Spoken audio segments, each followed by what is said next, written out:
নমস্কার, নিউজ 18 বাংলায় আপনাদের স্বাগত। জেলা থেকে সরাসরি নিয়ে আপনাদের সঙ্গে রয়েছি আমি প্রিয়াঙ্কা। শুরুতেই নজর রাখবো মালদার কালিয়াচকের দিকে।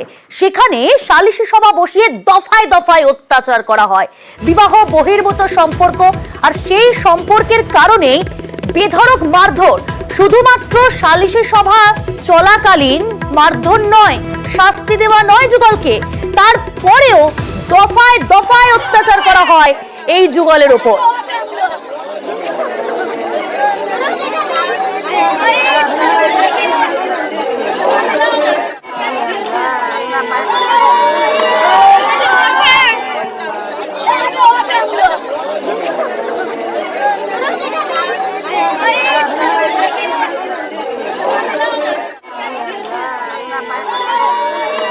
জানাবে আমাদের সঙ্গে রয়েছে আমাদের প্রতিনিধি সেবক।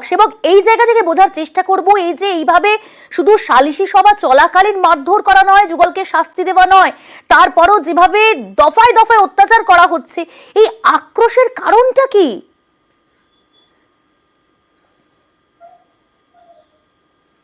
একদমই দেখো প্রিয়াঙ্কা, গতকালই আমরা দেখিয়েছিলাম যে মালদহের কালিয়াচকে যুগলকে অত্যাচার, সালিশি সভা বসিয়ে জুতোর মালা গলায় পরিয়ে চুল কেটে মুখে চুনকালি লাগিয়ে ঘোরানো হয়েছিল গ্রামে। আর আজকে এই ঘটনায় নির্যাতিত যুগল তারা কিন্তু ক্যামেরার সামনে মুখ খুললেন এবং উঠে এলো আরো একাধিক চাঞ্চল্যকর তথ্য, যেটা জানা গেছে যে শুক্রবার প্রথম দফায় সালিশি মারধর হয়, পরে এরপর রাতভর তাদেরকে বন্দি করে রাখা হয় একটি ঘরে, এবং তারা চিকিৎসার কথা বললে তাদের চিকিৎসার সুযোগ দেওয়া হয়নি, তারা জল খাওয়ার কথা বললে তাদেরকে জল খাওয়ার সুযোগ দেওয়া হয়নি। পরের দিন গলায় জুতোর মালা পরিয়ে গোটা গ্রামে ঘুরানো হয়। চাঞ্চল্যকর ভাবে যেটা জানা যাচ্ছে যে এই সালিশি সভায় মোড়ল মাতব্বরদের সঙ্গে স্থানীয় সিপিএম পঞ্চায়েত সদস্য সেতাউর রহমান তিনিও ছিলেন, এমনটা বলছেন খোদ নির্যাতিত। আর একই সঙ্গে তারা দাবি করছেন যে বিবাহ বহির্ভূত যে সম্পর্কের কথা বলা হচ্ছে তা বিবাহ বহির্ভূত নয়, তারা তালাক দিয়ে, তারা আগের স্বামী স্ত্রীকে তালাক দিয়ে তারা বছরখানেক আগে বিয়ে করেন, কিন্তু প্রথম স্বামী, মহিলার প্রথম স্বামী মোড়ল মাতব্বরদের দ্বারস্থ হন। এরপরেই তারা সালিশি সভা বসায় এবং সেই সালিশি সভায় তাদের দ্বিতীয় বিয়ে মানতে রাজি হয়নি মোড়ল মাতব্বররা। এরপরে একের পর এক নিদান, তালিবাইনি কায়দায় অত্যাচার, যেখানে কিনা চিকিৎসার সুযোগ মিলছে না, যেখানে জল খাওয়ার সুযোগ মিলছে না, খোপচা করে বিভিন্ন জায়গায় চুল কেটে দেওয়া হয় যুবকের, তার ফলে তিনি পুরো চুল নেড়া করতে বাধ্য হয়েছেন। আজকে একাধিক অভিযোগ তুলছেন ওই নির্যাতিত যুগল। শুধু তাই নয়, চুল কেটে দেওয়া হয়, তালিবানি অত্যাচার করা হয়, একাধিক নিদান দেওয়া হয়। একবার শোনাই আপনাদের যে ঠিক কি বলছেন ওই নির্যাতিত যুগল। এখানে বসে আছি তো বাইরে থেকে হই হল্লা করতে করতে চলে আসলো। তো ওর আগের স্বামীটা ছিল, ওর ভাতিজারেরা ছিল, আর আগের স্বামীর ভাতিজাগুলো ওকে চুল ধরে ছেড়ে যেতে নিয়ে চলে গেল। কোথায় ভাবো? আমি ভাগলে তো আমি ভাবতাম বিয়ে করেছি, ভাগবো কেন? নিয়ে যে মারতে মারতে দুজনকে ওখানে পোলে বেঁধে দিল। আমরা মুখ নিচে করে আছি, ওখানে মারধর করছে। তোমাদের শাস্তি দেওয়া হলো, তোমাদেরকে জুতোর মালা পরা হবে। তো আমাদের স্যার চোখ দিয়ে পানি এসে, আমরা কিছু বলিনি স্যার। তো আমি বিয়ে করালাছি স্যার, আমাকে মারধর করলে, আমাকে পোলে এটা পোলে পাইনা আমাকে ধরবান করলে স্যার, সবাই পাবলিক মারলে আমাকে ঢাটিয়া, আমাকে আমার স্বামীটাকে পাবলিক চুল কাটলে। সাইজুল সেতাউর আমাকে জুতার মালা পরে আমাকে নিয়ে গেল। সেবকের কাছে যাবো, রয়েছে আমাদের সঙ্গে সেবক। এই ঘটনায় মূল অভিযুক্ত পলাতক ছিল, তার কোনো খোঁজ পেয়েছে এখনো পর্যন্ত পুলিশ? দেখো, এই ঘটনায় 19 জনের নামে অভিযোগ দায়ের হয়, এখনো পর্যন্ত 11 জনকে গ্রেপ্তার করা হয়েছে। আর সিপিএম পঞ্চায়েত সদস্য তিনি এখনো অধরা। টেলিফোনে আমরা তার সঙ্গে যোগাযোগ করতে পেরেছিলাম, তিনি অভিযোগ অস্বীকার করছেন। তিনি বলছেন তিনি সেখানে ছিলেন না, যদিও নির্যাতিতরা কিন্তু স্পষ্ট জানিয়ে দিয়েছে সিপিএম পঞ্চায়েত সদস্য, স্থানীয় পঞ্চায়েত সদস্য তিনি উপস্থিত ছিলেন, তিনি কোন রকম বাধা দেন করেননি, তিনি কোন রকম আটকাননি। এরপর যখন গ্রামে ঘোরানো হচ্ছিল, স্থানীয় ক্লাবের সদস্যরা প্রথম আপত্তি তুলে তাদেরকে উদ্ধার করে এবং পুলিশকে খবর দেয়। বেশ, ধন্যবাদ সেবক। আমরা ফোনে যোগাযোগ করেছিলাম, কিন্তু তিনি এই ঘটনার কথা একেবারেই অস্বীকার করেছেন। শুনুন।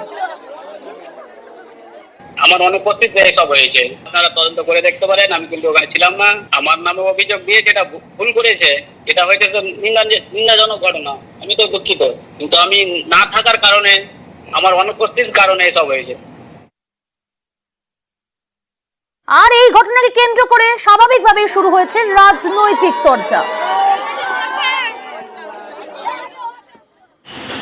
কালিয়াচকে যে ঘটনাটা ঘটেছে সে ঘটনা অত্যন্ত দুঃখজনক, বেদনাদায়ক। আমরা খোঁজ নিয়ে দেখেছি যে বুথে ঘটনাটা ঘটেছে সেই বুথের নির্বাচিত প্রতিনিধি হচ্ছেন সিপিএম এবং ওনার নেতৃত্বেই এই সালিসি সভার আয়োজন করে এই ধরনের একটা অঘটন ঘটানো হয়েছে।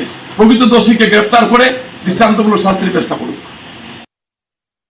আমরা গতকালকের যে ঘটনাটা দেখলাম সেখানে দেখলাম তৃণমূলের যারা আছে তার সঙ্গে সিপিএম এর একজন মেম্বার তারাও যুক্ত হয়ে এরকম সালিসি সভার ঘটনা করলো এবং দুই পক্ষের উপরে অত্যাচার করলো। নিজেকে বাঁচাতে পুলিশ তখন ঘটনায় অবতীর্ণ হলো। এই মুহূর্তে খবরের শিরোনামে রয়েছে সোনারপুরে ত্রাস জামাল। তার খবর আপনাদের দেব। চাঞ্চল্যকর তথ্য তার সম্পর্কে আরো উঠে এলো। একটা বিরতির পর ফিরছি, সঙ্গে থাকবে। और ये धोनी की हुई जी गजब ग्रिप कैसे SRMB जैसे SRMB TMT बार की विन ग्रिप टेक्नोलॉजी सीमेंट के साथ बनाए मजबूत पकड़। Grip is important. সোনারপুরে ত্রাস জামাল প্রতিদিন অত্যাচার চালিয়েছে। রাত ভোর উল্টো ঝুলিয়ে মারধর। এক মহিলার স্বামীকে চেনে বেঁধে উল্টো করেও মারধর করেছে এই জামাল। স্বামীকে বাঁচাতে জামালের হাতে পায়ে ধরেন বলেই দাবি করছেন ওই মহিলাও। এইভাবে এই দিনের পর দিন অত্যাচার করেছে এই জামাল। সোনারপুরে ত্রাস এই জামাল। আমাদের সঙ্গে রয়েছে প্রতিনিধি অর্পণ। অর্পণ, এই জায়গা থেকে একটু বোঝার চেষ্টা করব, এই যে বিরাট অট্টালিকা, তার যে এত প্রভাব প্রতিপত্তি বৈভব, প্রথম টাকার উৎস কোথায়, কিভাবে, আর দুই তার এই প্রভাব বৃদ্ধিটা কিভাবে, কাদের কাদের মদত রয়েছে? দেখো, প্রথমে বলি, এই জামাল সর্দার তিনি এলাকায় মুহুরির কাজ করতেন। প্রথমে মুহুরির কাজ করলে থানার অফিসারদের সঙ্গে তার একটা যোগাযোগ ছিল। তারপরে সে জমির দালালি শুরু করেন, সেই সূত্রে বিএলআরওর সঙ্গে তার যোগাযোগ শুরু হয়।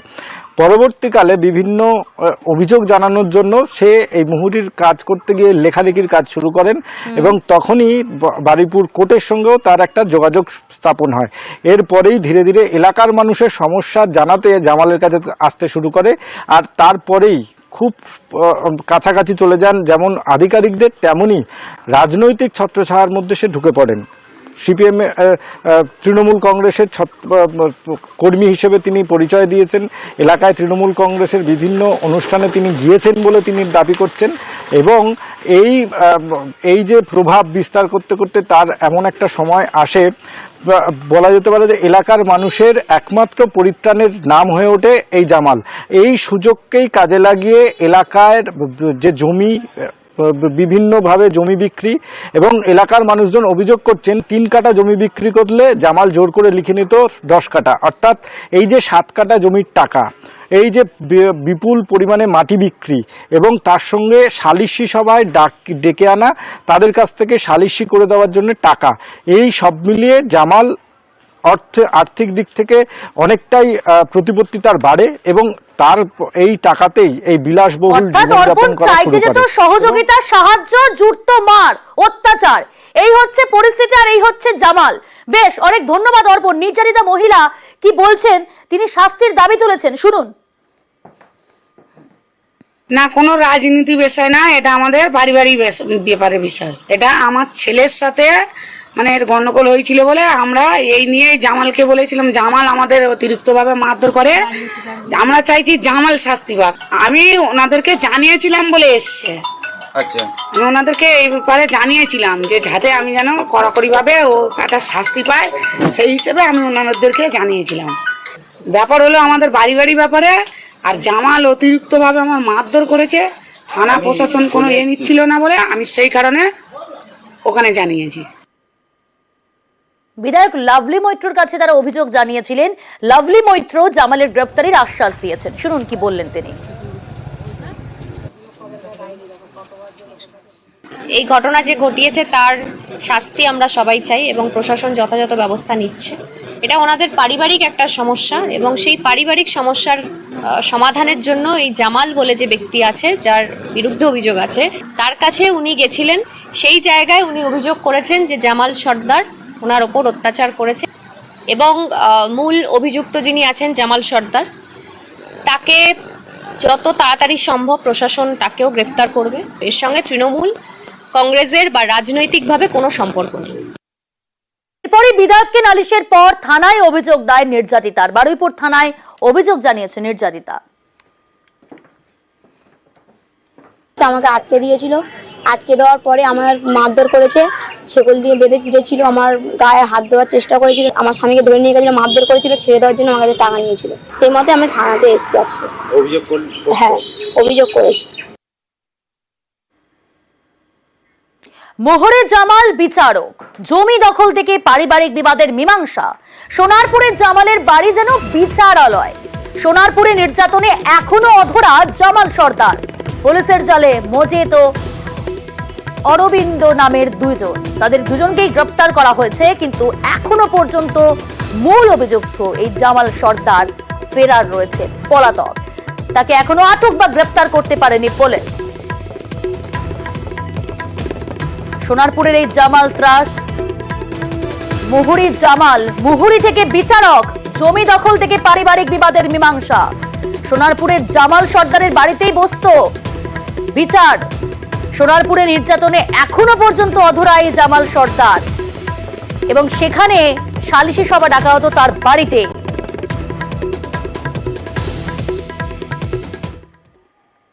বাড়ি বাড়ি অশান্তি হলে, কিছু হলে এসে গ্রামে একটা দাদা আছে, যে দাদা এরম অশান্তি হচ্ছে, একটু তুমি মীমাংসা করে দাও। ভালো মন্দ মীমাংসা সবার করে দিত, সেই অনুযায়ী তারা মিল করে দিত, চলে যেত। যে চাবুকের বাড়ি মেরেছে হেন তেন সব কিছু নাই, সব মিথ্যা অভিযোগ দিচ্ছে। ও পাড়ার লোকের কিছু কিছু লোকের, বিজেপির লোকেদের কথা শুনে ও সেই নানান কেসে ফাঁসিয়ে দিল জামালদাকে। আর তার সাথে সাথে যারা কাজ করে তাদেরও নাম দিয়ে দিল মিথ্যে মিথ্যে করে।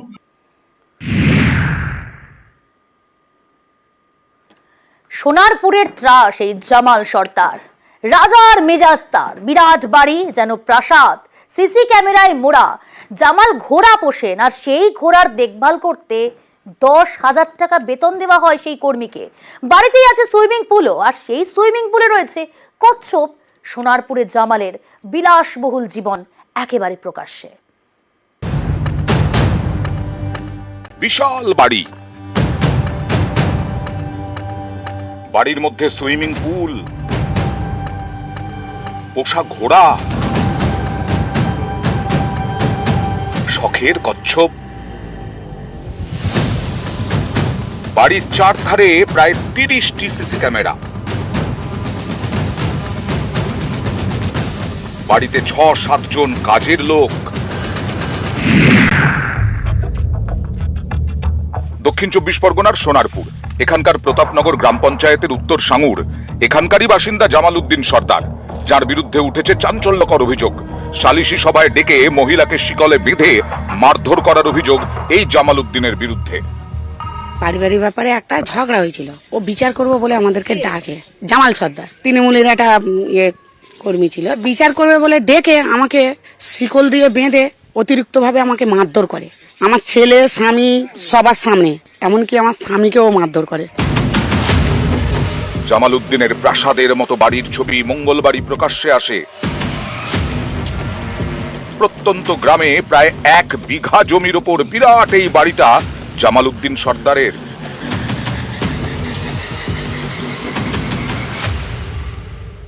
বাড়ির ভেতর প্রায় 500 মিটার লম্বা সুসজ্জিত লন। বাড়ির মধ্যে রয়েছে সুইমিং পুল, সেই সুইমিং পুলে আবার কচ্ছপ।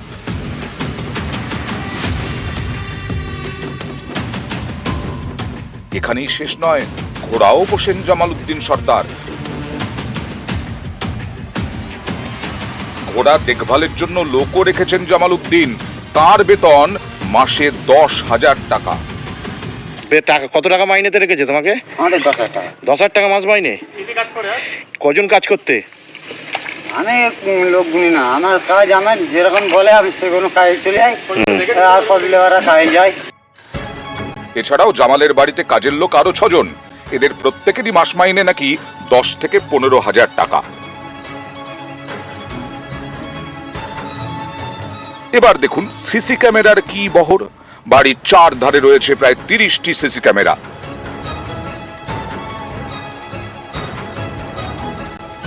কিন্তু এত কিছু হলো কিভাবে?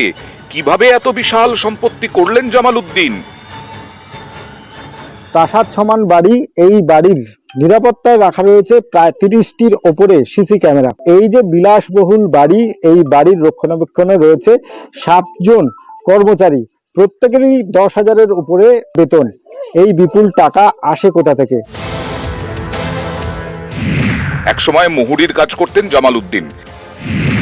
এই কাজের সুবাদে থানা ও ভূমি রাজস্ব দফতরে যাতায়াত শুরু। এরপর জমির দালালির কাজ শুরু করেন জামাল। ধীরে ধীরে বাড়তে থাকে প্রভাব প্রতিপত্তি। অভিযোগের পর গ্রামে বিচারকের ভূমিকা নিতে শুরু করেন জামাল। পারিবারিক বিবাদ থেকে জমি দখলের অভিযোগ, বিচার পেতে অনেকেই ছোটেন জামাল উদ্দিনের কাছে। স্থানীয়দের দাবি, মাসে প্রায় 6 থেকে 7টি সালিশি সভা বসে জামাল উদ্দিনের এই প্রাসাদে। অভিযোগ, বিচার পাইয়ে দেওয়ার নামে চলে অত্যাচার, তোলাবাজি। বাড়ি বাড়ি অশান্তি হলে কিছু হলে এসে গ্রামে একটা দাদা আছে, যে দাদা এরকম অশান্তি হচ্ছে, একটু তুমি মীমাংসা করে দাও। ভালো মন্দ মীমাংসা সবার করে দিত, সেই অনুযায়ী তারা মিল করে দিত, চলে যেত। পঞ্চায়েতের নিয়ম না মেনেই এই বাড়ি তৈরি করা হয়েছে বলে অভিযোগ। সোনারপুর, যে সোনারপুরে একসময় জমি আন্দোলন গোটা রাজ্যের মানুষকে পথ দেখিয়েছিল, সেই সোনারপুরে আজকে এই সমস্ত কুকীর্তি হচ্ছে ভাবনা চিন্তার বাইরে এবং ডাইরেক্ট ভদ্রলোক তৃণমূল কংগ্রেসের নেতা। সালিশি সভায় মহিলাকে শিকল বেঁধে মারের অভিযোগ। তারপর থেকেই বেপাত্তা সোনারপুরের জামাল সর্দার। প্রকাশ্যে এসেছে জামালের অত্যাচারের আরো অভিযোগ। গ্রামের আরেক মহিলার দাবি, তার স্বামীকে চেন দিয়ে বেঁধে মারধর করা হয়েছে। সারা রাত উল্টো করে ঝুলিয়ে মারা হয়েছে। মহিলার দাবি, স্বামীকে বাঁচাতে তিনি জামালের হাতে পায়ে ধরেন। অভিযোগ, তখন উল্টে মহিলাকেই মারধর করা হয়। জামাল আমাদের অতিরিক্তভাবে মারধর করে। আমরা চাইছি জামাল শাস্তি পাক। আমি ওনাদেরকে জানিয়েছিলাম বলে এসছে। রুবিজান বিবির দাবি, সোনারপুরের বিধায়ককে তিনি এ বিষয়ে জানিয়েছেন, জামাল উদ্দিনের নামে নালিশ করেছেন। এই ঘটনা যে ঘটিয়েছে তার শাস্তি আমরা সবাই চাই এবং প্রশাসন যথাযথ ব্যবস্থা নিচ্ছে। মূল অভিযুক্ত যিনি আছেন জামাল সর্দার, তাকে যত তাড়াতাড়ি সম্ভব প্রশাসন তাকেও গ্রেপ্তার করবে। এর সঙ্গে তৃণমূল কংগ্রেসের বা রাজনৈতিকভাবে কোনো সম্পর্ক নেই। সালিশি সভা থেকেও মোটা অঙ্কের টাকা নিতেন, আর সেই টাকাতেই তার এই বিলাসবহুল জীবনযাপন করা। সোনারপুর থেকে অর্পণ মণ্ডল, নিউজ 18 বাংলা। একটা গোটা গ্রাম পুরোপুরি অন্ধকার। স্বাধীনতার পর থেকে এখনো পর্যন্ত আলো জ্বলেনি সেই গ্রামে। 76 বছর ধরে বিদ্যুৎহীন গোটা গ্রাম। ছবিটা দেখছেন আপনারা, দেখুন, মোমবাতি জ্বালিয়ে, লম্ফ জ্বালিয়ে সেখানে পড়াশোনা করে ছোট ছোট খুদে পড়ুয়া যারা, তারা। শুধু তাই নয়, সেখানে সূর্যাস্তের পর অন্ধকারে ডুবে যায় গোটা গ্রাম। বেশি দূর নয়, বারাসাত থেকে মাত্র 20 কিলোমিটার গেলেই এই বেড়াচাপা সর্দার পাড়া। সেখানে 20টা পরিবারের বসবাস। সন্ধে হলেই মোমের আলোয় চলে পড়াশোনা।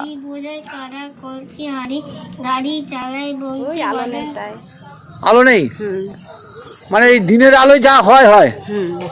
কারেন্টের জন্য আবেদন করেছেন? এখানে কত ঘর কারেন্ট নেই? 20 ঘর। কিভাবে আছেন? ওই লম্ফরের আলো। এখন তো রেশনে কেরোসিন দেয় না, কি করে পান? ওই কিনে আনতে হয় বেশি দামে। হ্যাঁ, জামাইরা আসতে চায় না, কারেন্ট নেই বলে গরমে থাকতে পারে না। এটা খুব কষ্ট তো, আপনারও তো কষ্ট হয়। তাহলে কষ্ট হয়, কি করবো আর। মেয়ে তাহলে আসবে কি এরপরে? আর আসবে না তো? না, আসতে চায় না তো, আর আসবে কি? একটু কারেন্ট হলে ভালো হয় আমাদের। উত্তর 24 পরগনা জেলা পরিষদের অপ্রচলিত শক্তি স্থায়ী সমিতি কর্মাধ্যক্ষ তিনি বলছেন যে সেখানে জমি জটের কারণে এই পরিস্থিতি। সভাপতি তিনি বলছেন যে 1 সপ্তাহের মধ্যেই সেখানে বিদ্যুৎ পৌঁছে যাবে, আশ্বাস দিয়েছেন। শুনুন।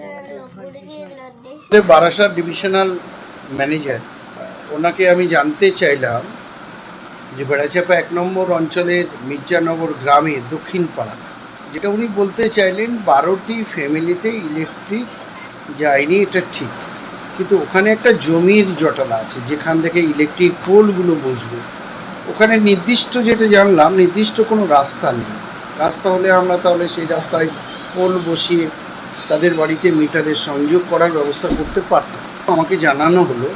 আশা করছি আমি আজ থেকেই এটা মাথায় নিয়ে কিভাবে তাদের বাড়িতে বিদ্যুৎ পৌঁছতে পারবো সে ব্যবস্থা নেব। WBSCDCL এর যিনি চিফ ইঞ্জিনিয়ার আছেন মিস্টার পার্থপ্রতিম দত্ত এবং যিনি সিদ্ধেশ্বর বাবু আমাদের এখন রিজিওনাল ম্যানেজার আছেন SCDCL এর, তাকেও আমি বিষয়টা পাঠাই। আগামীকাল তার একটা বড় টিম দেগঙ্গা ব্লকের বেড়াচাপার ওই গ্রাম পঞ্চায়েতে যাবে, ওই গ্রামে যাবে, গিয়ে ভিজিট করবে। আশা করছি যে আগামী 7 দিনের মধ্যে এই সমস্যার সমাধান করা সম্ভব। স্বাস্থ্যকেন্দ্রে ডাক্তার নেই, রোগী দেখেন নার্স অথবা ফার্মাসিস্ট, ওষুধ দেন তারাই। দিনহাটার ওকরাবাড়ি স্বাস্থ্যকেন্দ্রের স্বাস্থ্যটাই এতটা খারাপ।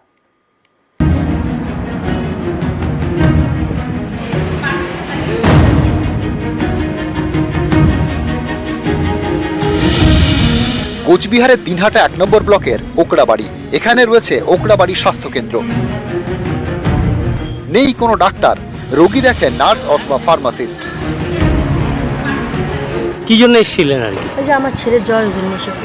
ডাক্তার ছিল? ডাক্তার নেই, এমনি ওই যে সিস্টাররা আছে না, হ্যাঁ, ওনারা দিতেছে। স্বাস্থ্যকেন্দ্রে 2 জন নার্স, 1 জন ফার্মাসিস্ট। অভিযোগ তাঁরাই রোগী দেখেন, ওষুধও দেন, কারণ 4 বছরেরও বেশি সময় ধরে এখানে নাকি ডাক্তারই বসেন না। অথচ ওকরাবাড়ি, গীতালদহ 1-2 গ্রাম পঞ্চায়েত এলাকার বাসিন্দাদের বড় ভরসা এই স্বাস্থ্যকেন্দ্র। স্থানীয়দের অভিযোগ এখান থেকে শুধু জ্বর সর্দির ওষুধ মেলে, বড় কিছু হলে যেতে হয় দিনহাটা মহকুমা হাসপাতালে। ডাক্তার থাকলে সুবিধা হবে অনেক কিছু রোগের, কতগুলো যেমন মানে এগুলো ডাক্তার থাকলে অনেক সুবিধা হয় আমাদের। এমন জেনারেলি আমাদের যে চিকিৎসা ক্ষেত্রেটা ডাক্তার ছাড়া না একটু অসুবিধাই হয়। পরিষেবা তো এখন তো সার্জন টার্জন তো থাকে না, এইখানে তো হেলথের যারা থাকে আর কি, সিস্টার পিস্টার এরাই চালাইতেছে। আগে বেডও ছিল, এখানে ডায়রিয়া পেশেন্ট টেশেন্ট ছিল, এখন তো একটাও এখানে থাকে না, সব দিনে এরাই পাঠাই দেয়। একসময় স্বাস্থ্যকেন্দ্রে ইনডোর পরিষেবা চালুর উদ্যোগ নেয় জেলা স্বাস্থ্য দপ্তর। লক্ষ লক্ষ টাকা খরচ করে বসানো হয় জেনারেটর। ইনডোর চালু হয়নি, জেনারেটরও পড়ে পড়ে নষ্ট হচ্ছে। এখানে ডাক্তারদের থাকার জন্য আবাসনও তৈরি হয়, সেগুলি এখন যেন ভুতুড়ে বাড়ি, চারিদিকে ঝোপ জঙ্গল।